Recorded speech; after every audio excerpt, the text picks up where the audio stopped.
Hey guys, welcome to One Awesome Autistic. This is a topic that I wanted to talk about for a while, but kind of never got round to it just yet.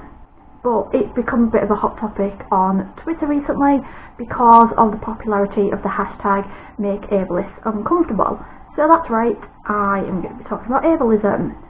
Talk about a little bit about what it is and why it's harmful to disabled people, not just autistic people. Now, a quick Google gives the definition of ableism as being discrimination in favour of able-bodied people. There's also a slightly more elaborate description which also says it's a social prejudice against disabilities, and it also characterises disabled people as being inferior to non-disabled people. With that description, do I really have to talk a lot about how that is harmful? I mean, it's quite obvious. Ableism can be blatant discrimination, but sometimes it can be also really subtle as well, and the person doing it doesn't always realise what they're doing or what they're saying is wrong. So it's not necessarily always coming from a place of hate. Sometimes people can be ableist thinking that what they're doing or saying is the right thing and that they're trying to be helpful when they're not, they're actually being more harmful. Some really obvious and big examples of ableism is like not complying with disability rights laws, mocking people with disabilities, or trying to fix people with disabilities. More subtle ways can be like certain use of language. As a kind of generalisation, a lot of disabled people prefer to be called a disabled person. So calling us differently abled or saying we have special needs is ableist. Obviously that is always going to be a personal circumstance, so it's always best to ask that person how they like to be referred. For me, I'm disabled. It's okay to say I have disabilities. It's okay to say that I am a disabled person. And also, don't try telling us what language we should be using to describe ourselves. We're the disabled ones, you're not, so we can use what language we want, and if you're uncomfortable with the language that we use, it's your issue and it's not our issue. A big way that ableism is hurtful is actually how it impacts the help that we need and the help that we are entitled to and not getting. By telling me I'm high functioning or that I'm not physically disabled enough, therefore I don't qualify for help, completely undermines the needs that I have and means that as a disabled person I am not able to live a fully independent life, which is my right to do.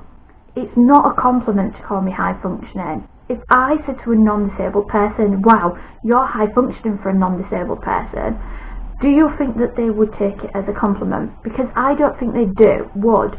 And if they wouldn't, why would I take it as a compliment? Typically, having a disability is going to be a lifelong. There's no cures, so we don't need fixing. What some of us do need is just the ability to function day to day. And sometimes that does mean making allowances. And not making allowances is incredibly ableist, and probably the most common bit of ableism we come into contact with on a daily basis. It's something like 18% of the population are disabled, so that's 18% of people whose daily lives are being made difficult because you think we should adapt to the things around us are difficult or impossible for us to do. Making those allowances for us doesn't harm you, but telling us to adapt does harm us. Simple things like turning music off in stores.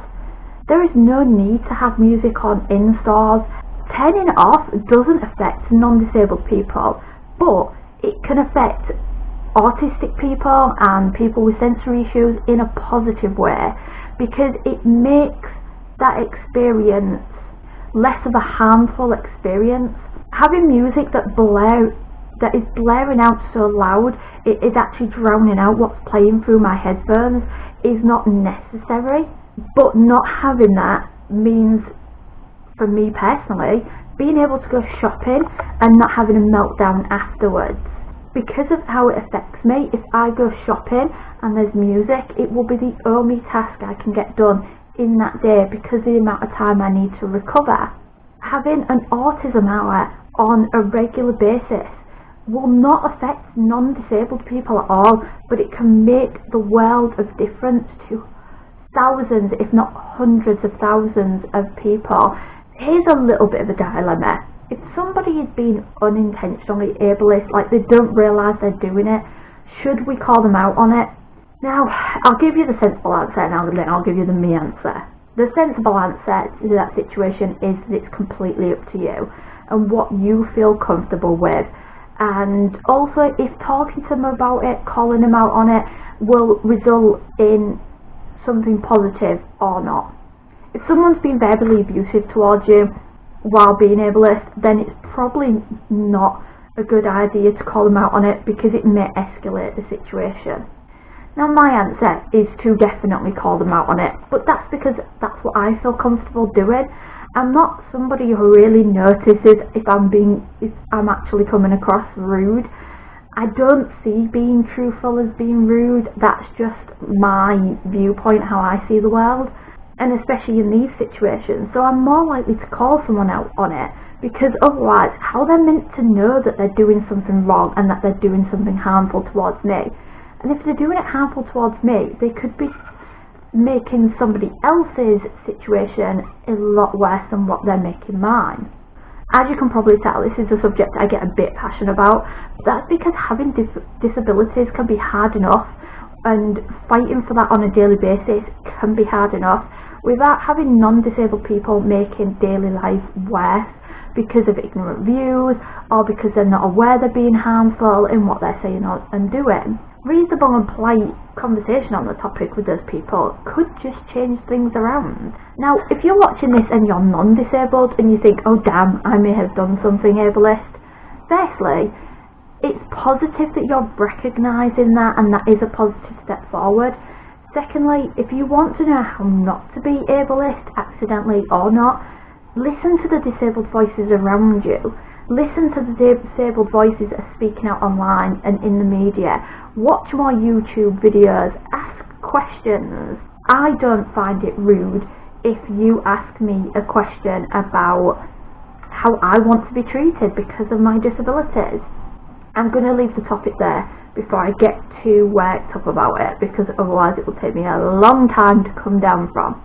But thanks for watching, and I'll see you in the next video. Bye for now.